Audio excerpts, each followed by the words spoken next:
Afinal, existe ou não prestação de contas de pensão alimentícia? Existe e, na verdade, nunca deixou de existir.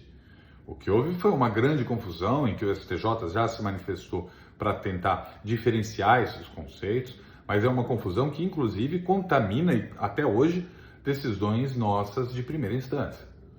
São situações completamente distintas, o STJ já deixou isso muito claro sobre o cabimento dessa prestação de contas. Veja, uma coisa que é isso que não é permitido, uma coisa é o genitor que paga os alimentos indagar e questionar supostamente a desnecessidade daqueles alimentos ou uma suposta minoração dos alimentos. Ou seja, eu pago X, mas eu acho que a mãe não usa todo esse valor com o meu filho. Então, por isso, eu quero pagar menos. Ou ainda, eu quero diminuir esse valor. Eu quero que ele me devolva esse valor. Se eu paguei X e ela gastou meio X, eu quero metade de volta.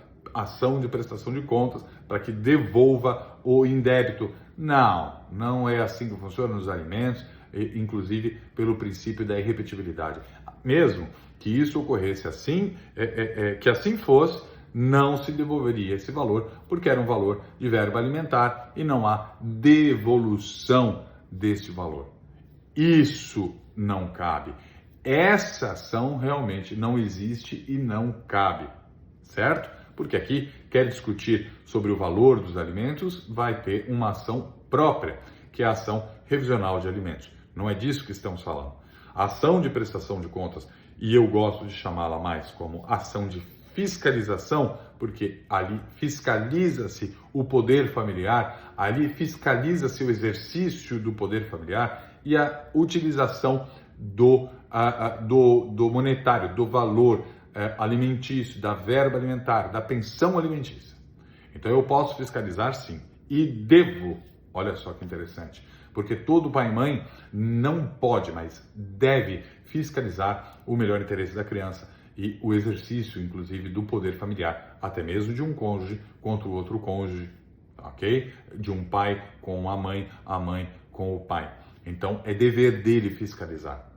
Então, havendo indício de uma má administração da verba alimentar daquela criança ou daquele adolescente, então cabe sim ao outro genitor, como dever, pedir a fiscalização.